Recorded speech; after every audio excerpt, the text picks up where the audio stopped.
que tener claro que en Bolivia lo que hay es un golpe de Estado.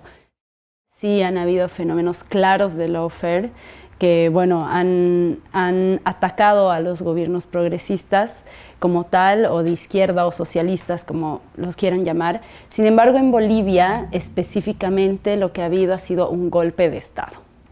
Se ha irrumpido con este mandato constitucional debido a que, bueno, han habido movilizaciones de algunos grupos, pero además estas han estado apoyadas por las Fuerzas Armadas, por la policía y los militares. Y han sido los militares quienes han obligado al presidente a renunciar. Las familias tanto del expresidente Evo Morales como del ex vicepresidente Álvaro García Linera y de muchos militantes y compañeros que estaban en el gobierno del MAS han sido amenazadas. En este contexto se genera todo un escenario de violencia y dos fuerzas políticas confrontadas en un país, unas con el brazo militar y la policía y estos grupos de choque, y otras con las bases sociales que siempre han estado movilizadas en apoyo al MAS. Este golpe de Estado ya a lo largo del tiempo efectivamente se va nutriendo, digamos, de esta guerra judicial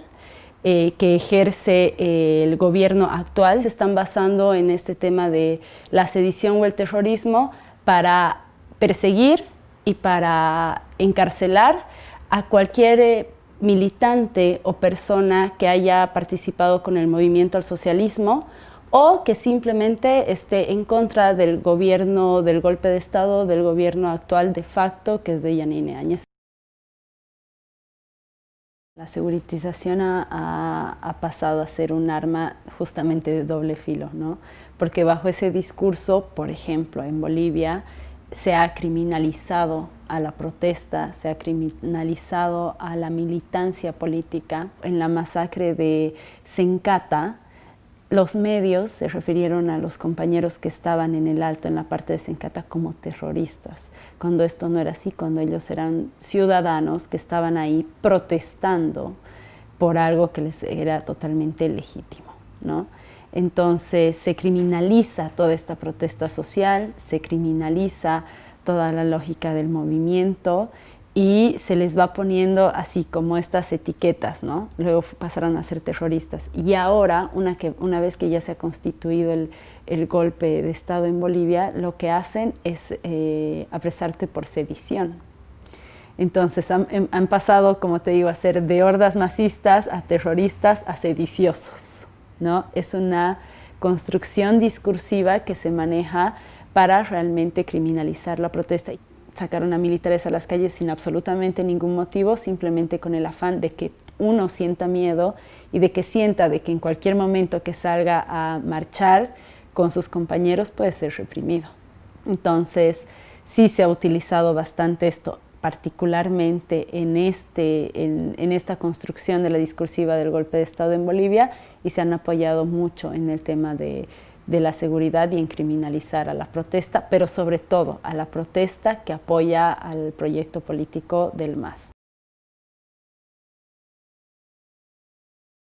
Bueno, el rol que cumple la OEA en el golpe de Estado que se ha dado a Bolivia es fundamental, porque forma parte de la constitución de un relato de fraude electoral. Un supuesto fraude electoral que ha sido construido por los medios de comunicación, que los mismos partidos opositores a Evo Morales ya venían anunciando ese fraude antes del proceso electoral porque sabían que no tenían la posibilidad de ganar en primera vuelta. Monta la lógica del fraude, que ha funcionado muy bien. En base a eso se empiezan a dar las movilizaciones en contra de Evo y bueno, se genera esta idea como una realidad total, ¿no? La idea de fraude. Se ha hecho exactamente la misma estrategia en Honduras para dar el golpe electoral, en el que incluso en Honduras no contemplaba su constitución política la segunda vuelta, pero la OEA les sugiere que haya una segunda vuelta. En nuestro caso sí se contemplaba la segunda vuelta en nuestra constitución política y en nuestro proceso electoral, pero sin la necesidad de hacerla, la OEA sugiere que haya una nueva elección. Pero además, si tú también lees el informe completo de la OEA, incluso en ninguna parte del informe dice que el MAS hizo fraude electoral. Es decir, es una construcción del relato total. Muchos de los grupos políticos están vinculados a intereses que vienen desde Estados Unidos, intereses geopolíticos, porque además tiene mucho que ver con el litio, que es una riqueza natural que tenemos actualmente, que sabemos que se necesita para el uso de baterías y de otro tipo de productos electrónicos de alta generación. Sabemos que a Estados Unidos, por supuesto, les interesa todos los territorios donde hay recursos naturales explotables en Latinoamérica y el mundo.